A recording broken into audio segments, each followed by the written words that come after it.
Selamat pagi siswa-siswi kelas 5A SD Santa Monica. Bagaimana kabar anak-anak hari ini? Ibu berharap kalian semua sehat selalu. Video pembelajaran kali ini kita belajar di tema 1, subtema 2, kita masuk pada pembelajaran kedua.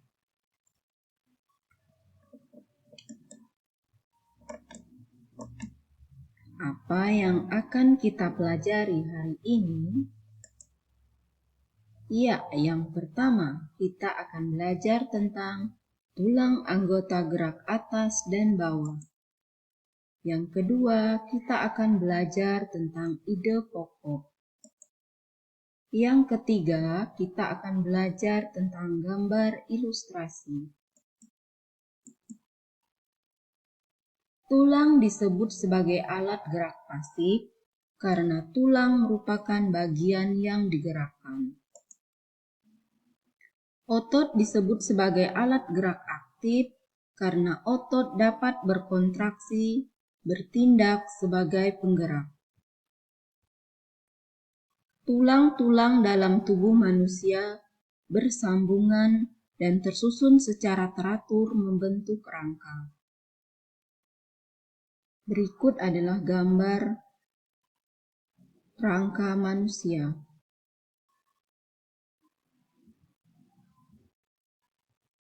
Tulang anggota gerak atas dan bawah. Setiap tubuh manusia terdapat dua kelompok tulang yang membantu untuk melakukan gerak, yaitu tulang anggota gerak atas dan tulang anggota gerak bawah.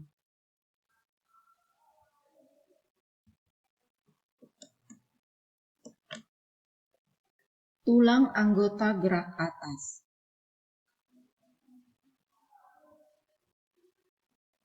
Anggota gerak atas terdiri dari lengan dan tangan. Fungsi tulang anggota gerak atas antara lain membantu manusia menggenggam, menulis, menggambar, memegang benda, menunjuk, dan sebagainya. Berikut gambar tulang anggota gerak atas. Tulang lengan atas manusia tersusun dari beberapa tulang, yaitu yang pertama, tulang lengan atas atau disebut humerus. Tulang lengan atas berbentuk seperti tongkat yang panjang. Tulang terhubung dengan bahu dan membentuk bagian kepala yang bundar. Berikut gambar dari tulang lengan atas. Yang kedua adalah tulang pengumpil atau yang disebut radius. Tulang pengumpil bentuknya panjang dan semakin ke bawah semakin besar. Tulang ini menyambungkan siku dengan tangan di dekat ibu jari. Berikut adalah gambar dari tulang pengumpil.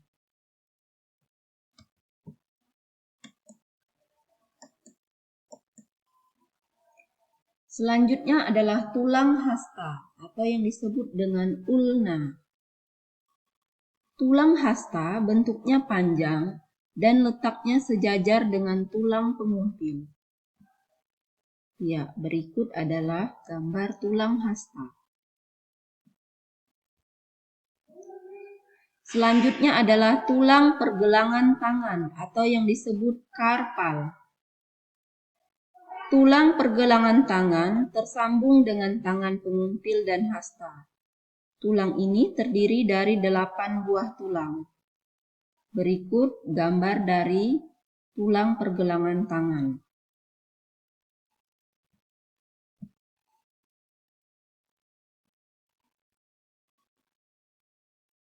Selanjutnya adalah tulang telapak tangan atau yang disebut metakarpal. Tulang telapak tangan terhubung dengan tulang pergelangan tangan dan tulang jari. Tulang ini terdiri atas 5 buah pipa pendek. Berikut adalah gambar tulang telapak tangan.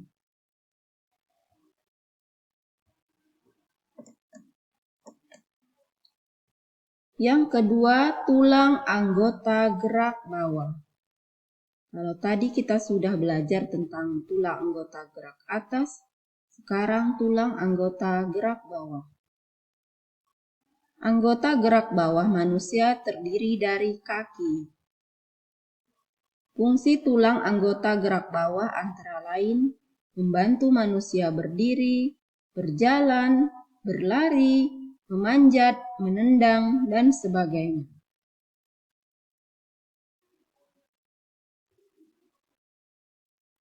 Kaki manusia tersusun dari beberapa tulang, yaitu yang pertama, tulang paha atau yang disebut femur. Tulang paha adalah tulang terbesar dan terkuat di tubuh manusia. Tulang ini terhubung dengan pinggul dan membentuk bagian kepala yang bundar. Ya, ini adalah tulang paha. Ini tulang paha. Yang kedua adalah tulang tempurung lutut atau yang disebut patella. Tulang tempurung lutut berbentuk segitiga dan tebal dan terhubung dengan tulang paha. Tulang ini juga melindungi sendi lutut. Ya, inilah tulang lutut.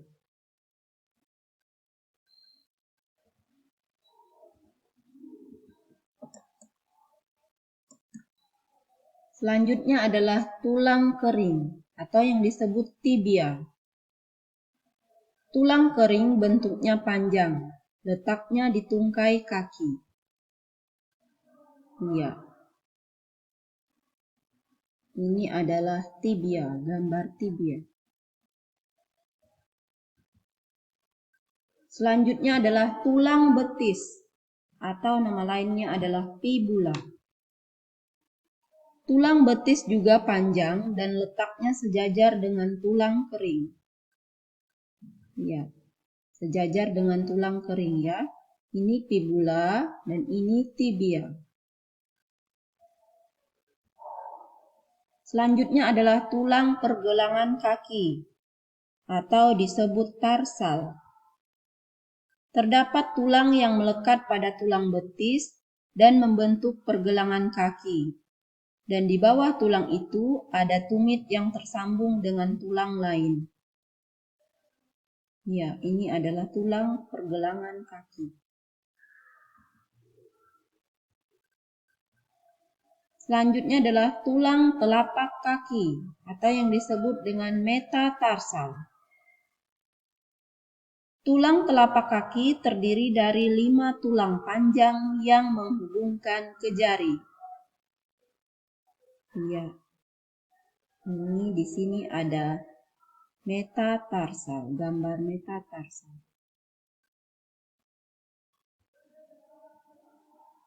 Selanjutnya adalah tulang jari kaki atau yang disebut dengan palang. Tulang jari kaki terdiri dari 14 buah tulang.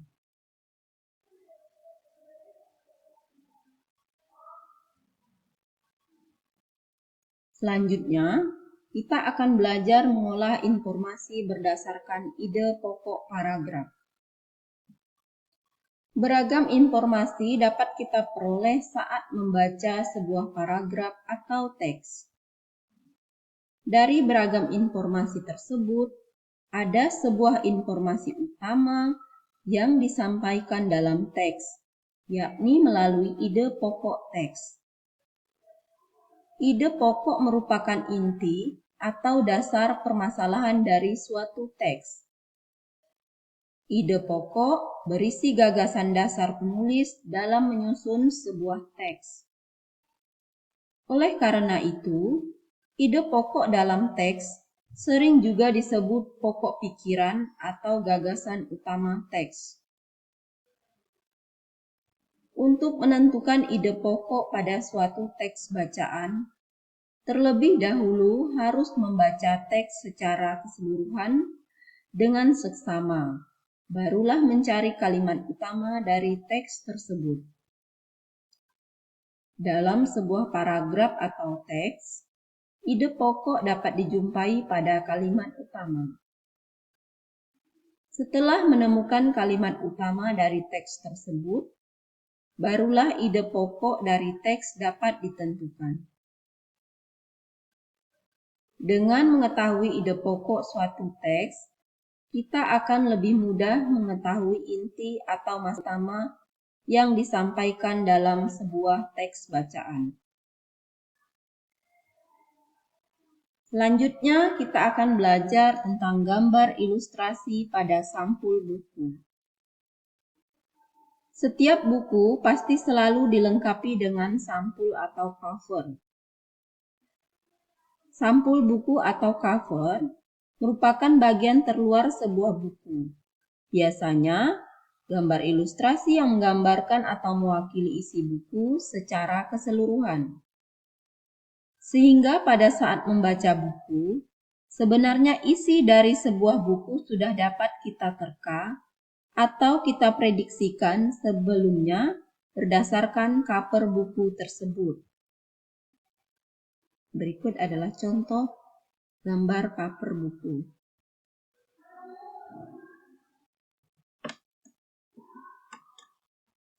Sampul atau cover terdiri atas dua sisi, yakni sisi depan dan sisi belakang.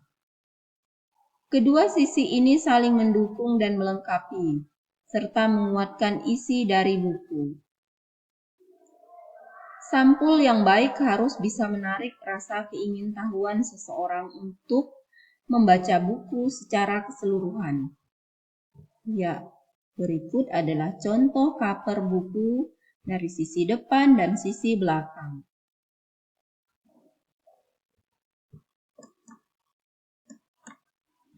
Sebuah sampul buku yang baik harus memenuhi unsur-unsur seperti di bawah ini.